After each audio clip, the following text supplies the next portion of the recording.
Good evening, viewers. Thanks for watching. Right, this is just going to be a very simple, and I mean very simple, demonstration, tutorial, whatever you want to call it. I'm not that accomplished a modeler that I would start calling it whenever I do a tutorial, but if it helps somebody who is even newer to the hobby than myself, then that's great. So I am just going to quickly run through Decal, or Decal, however you want to pronounce that, application. I generally work on aircraft, 1/48 scale for me for the most part, but the principle is the same for any model. Generally speaking, decals all work in the same way. So I'm going to show you the basics of the application of a decal. So what do you need to do this? Not much really, not many things. You need some warm water. Out of the tap is fine. This is just from the tap, faucet, whatever you call it where you live. It's not hot, but it's definitely more than lukewarm. It's you know, it'll go cold pretty quickly though, so when you first start, make sure it's warm. Some kitchen towel for blotting, or kitchen paper, or whatever you want to call that. A paintbrush, not very complicated. Some decals that you want to apply. Technically that's all you need. A lot of people will use some setting solutions, so I am a big fan of the Microscale Industries ones. This is Microset, Microsol, effectively just vinegar and window lean, I believe, but they have their uses. So Microset you tend to put on when you're applying the decal. It helps to soften the decal, helps it adhere a little better to the model. Microsol I don't use in every model that I build. The main use of this is if you're having a decal that is thicker than others, or if it's failing to adhere properly, or if you can't get it to settle into the detail on the model. This is just sort of the next step up. It makes it a lot softer, but also makes the decal a little bit more vulnerable. You have to be very careful with it. Once you put this on the decal, you really can't touch it. It becomes very soft, very fragile. So if you're going to use this stuff, it tends to be you put it on it and then you leave it alone. You leave it and let it dry 24-48 hours, and come back and hope that it looks great, which it normally does, and it normally makes it really set nicely into the detail of the aircraft or whatever model it is you're building. So how do we do it? So very simply, I'll put those to one side for now. Let's get the decals over here out the way. You want somewhere to put your model. This is a model I've been working on for the best part of about 6 months now. This is the Tamiya Beaufighter. As you can see, I've already done the decals on the top surface, on the wings. I had a little bit of trouble with this one, as you can see. A piece of it fell away, but I don't have a replacement, so I'm just going to have to live with that. So I've got some on the bodywork as well. So now we just need to do the underside. Right, so a couple of things to note before you're doing your decaling. I'm sure not everybody will agree, but I never ever do anything in terms of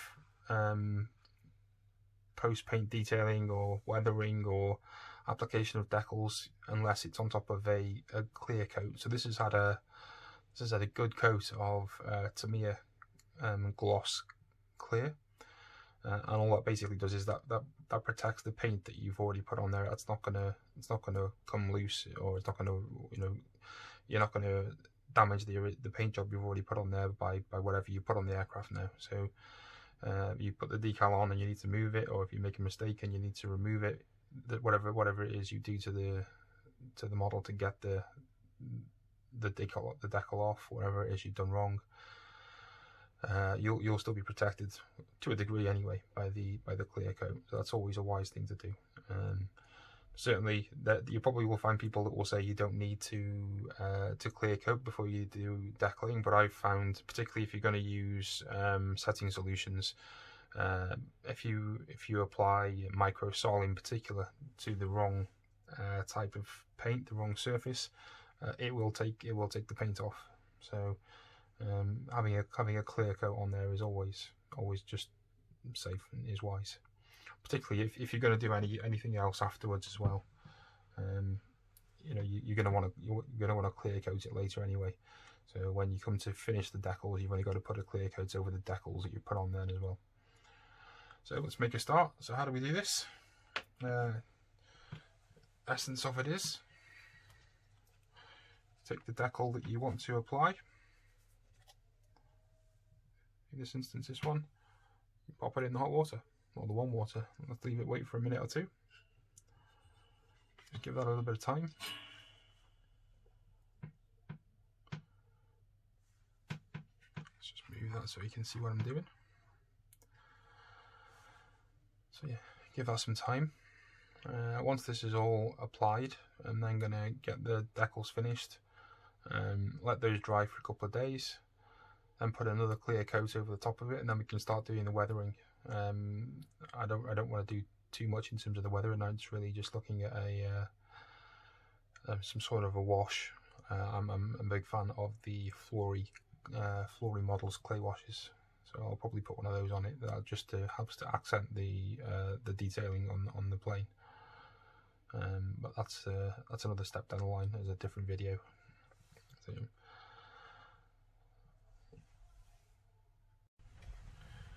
okay, so the decal is in the water, so just while that is softening up, we're just going to apply some setting solution, some micro set to the wing here. Not just mainly is so that if we put it down in the wrong place, which I tend to do quite a lot, we can move it. The more you try to work with it after you put it on the model, is the more opportunity you've got to break it, which unfortunately I tend to do rather regularly. So I'm just going to take this out with a pair of tweezers.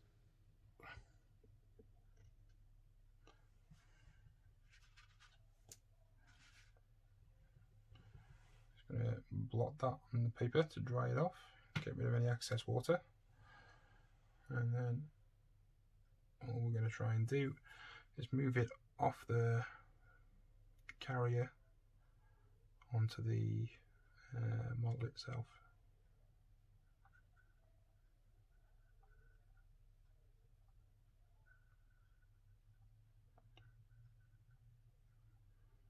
As delicately as you can.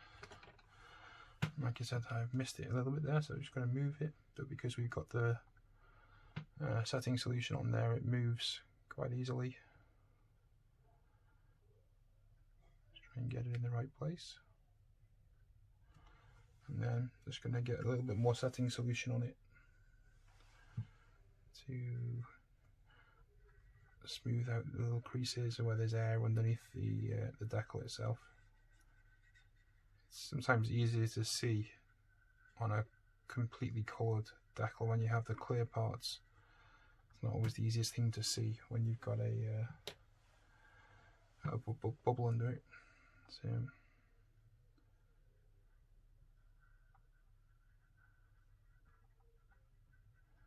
there we go.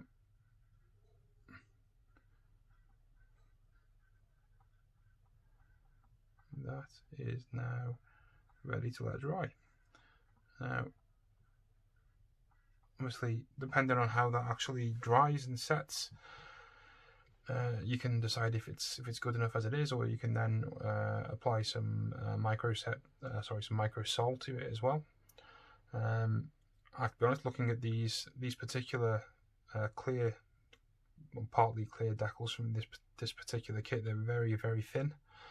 So I imagine that's going to sit down very nicely once it dries. But if it doesn't, we'll put some microsol on it, and that should sort it out. But the important thing is to have faith in the decal and the setting solution, and try not to get too hung up on the fact that at the moment it doesn't look perfect, because it's not in its final form. You know, it's been softened by the water, it's been further softened by the setting solution, so it is going to look different once it finishes drying. So don't be tempted to be impatient with it, just wait for it to dry and then see where you are. But that's pretty much it. Like I said, putting a decal on is in principle a relatively straightforward process. It just has potential for going wrong. Sometimes that's down to the decal itself. Not a lot you can do about that. Sometimes you'll get a decal that is very soft. As you can see on the other side of this one, I've actually broken a little piece off the 3. Wasn't an awful lot I could do about that. If I'm feeling brave, once it dries, I might try and touch that up with a little bit of black paint. Not sure whether it'll look worse or not. We'll see. But I'll put the rest on, and then I'll let them dry, and then I'll put another clear coat on these, and we'll be ready to go with the weathering. But that's decal application in its simplest form. Hope that's helpful to somebody. Thanks for watching. I'd love you to subscribe. Any of the videos I've got on my channel, I plan to add a lot more over the next few months and years. I'd love to hear from you, any comments you've got, or any suggestions, or anything you'd like to know. I'm making you no promises that I'll know the answer to any questions that you give me, because I consider myself to be a sort of, you know, beginner to intermediate level modeler myself. So any super advanced stuff that you'll see, there's an awful lot of stuff on YouTube you can watch, which is very, very, very good. And I'm under no illusions a lot of it's better than I will ever be. But if I can help in a little bit, then I'm more than happy. So thanks for watching. Hope to hear from you. Cheers.